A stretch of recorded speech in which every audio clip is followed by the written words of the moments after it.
परमेश्वर की संतान है। संतान है तो वारिस भी है। सब कहे आमीन। हालेलुया।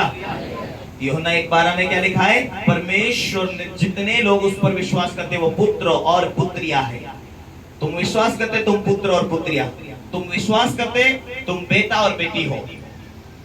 आज तक बेटा बेटी नहीं थे, इसलिए दुख में थे, पापों में थे, अंधकार में थे। कोई मुश्किल शैतान तुम्हें परेशानी दे रहा था क्योंकि तुम्हें मालूम नहीं था हमें परमेश्वर ने बनाया, पर तुम्हें यह मालूम हो गया और इसी का नाम है शुभ सुसमाचार, जीवन का संदेश। आमीन। यही तुम्हें मालूम हो गया कि हम परमेश्वर के बेटा बेटी बनकर नहीं जी रहे। हमें बनाने वाला कौन है ये मालूम नहीं था, हमें छुड़ाने वाला कौन है ये मालूम नहीं था, इसीलिए हम दुख बीमारी में रह रहे थे। कोई शैतानी शक्तियां परेशान कर रही है या बीमारी परेशान कर रही, परंतु अब तुम्हें मालूम हो गया कि मैं तो परमेश्वर की पुत्री हूं, परमेश्वर का पुत्र हूं। यदि संतान है तो वारिस भी है। प्रभु ने कहा मेरी भेड़ मेरा शब्द तो सुनती, वो मेरे पीछे होती, चले आती है और मेरे हाथ से कोई छीन नहीं सकता, दुष्टों से चुरा नहीं सकता। हालेलुया। एक दूसरे को कहो यदि तू संतान है तो वारिस भी है। हालेलुया। आमीन। तारीफ करो परमेश्वर को, धन्यवाद करो। सगे वारिस, शांति में रहने के वारिस, स्वर्ग जाने के वारिस, आनंदित रहने के वारिस, आशीषित होने के वारिस। जिस आत्मा ने यीशु मसीह को, वही पवित्र आत्मा ने मुर्दों में से जीवित किया, उसी आत्मा की सामर्थ्य से वो पैदा भी हुआ, उसी आत्मा की, उसी पवित्र आत्मा की सामर्थ्य से वो मुर्दों में से जीवित भी हुआ। और वही आत्मा तुम में बैठता है, तुम्हारे मुर्दे काम को भी जीवित करेगा, तुम्हारे मरी हुई व्यवसाय को भी जीवित करेगा। हालेलुया। मरी हुई कोख को भी खोल कर वो बच्चों को वो वहां पर वो स्थापित करने वाला परमेश्वर है। मरे हुए व्यवसाय को वो जीवित करके वो सामर्थ्य भरकर आशीष देने वाला परमेश्वर है।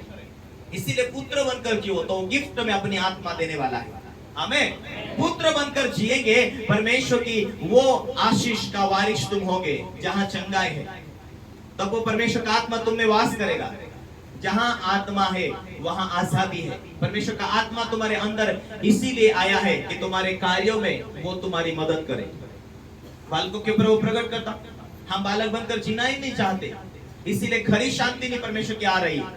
विचार तो करो, आपसे मैं परमेश्वर की पुत्री हूं, पुत्र हूं, मुझे सीखना है, मुझे लगातार चर्चा में जाना है, मुझे ये विश्वास है कि परमेश्वर मुझसे प्यार करता है। जिसका विश्वास ये नहीं है कि परमेश्वर मुझसे प्यार करता भी कि नहीं, हालेलुया, कि परमेश्वर मुझसे प्यार करता है कि नहीं है, जिसका विश्वास ही नहीं है, ये विश्वास है, मेरा विश्वास है कि मतलब परमेश्वर काम करेगा, परमेश्वर मार्ग खोलेगा, भविष्य में परमेश्वर मेरे लिए मार्ग खोलेगा, आशीष देगा, ये विश्वास है। तो विश्वास से जियो, विश्वास से बोलो, विश्वास से क्रियाएं करो।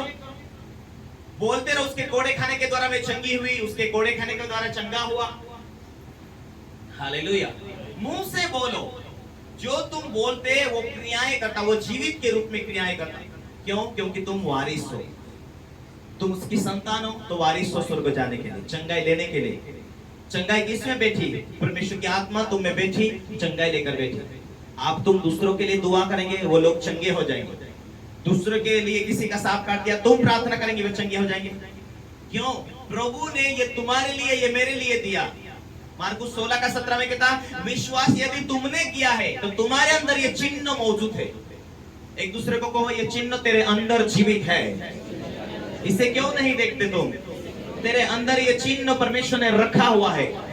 ये चिन्ह चमत्कार करने की सामर्थ परमेश्वर तेरे अंदर बढ़ाना चाहता है। हालेलुया। जो चिन्ह की सामर्थ है उसे तू जागरूक कर। कहो एक दूसरे को, जो सामर्थ तेरे अंदर है उसे जागरूक करो।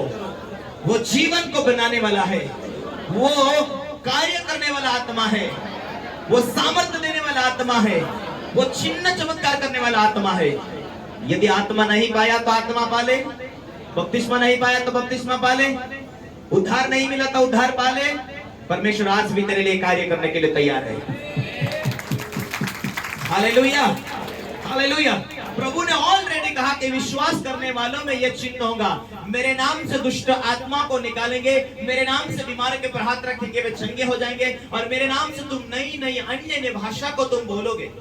ये चिन्ह तुम्हारे अंदर होगा। हालेलुया। पुत्र पुत्री ही स्वर्ग में जाएगी कि नहीं? पुत्र पुत्री का यह अधिकार है और अधिकार परमेश्वर तुम्हें देना चाहता है। Hallelujah, hallelujah. तो इसीलिए परमेश्वर ने कहा, और परमेश्वर की आत्मा तुम्हारे अंदर बैठकर कौन सी प्रार्थना करती है? आइए मेरे साथ रोमी 8 उसका 27 पढ़े।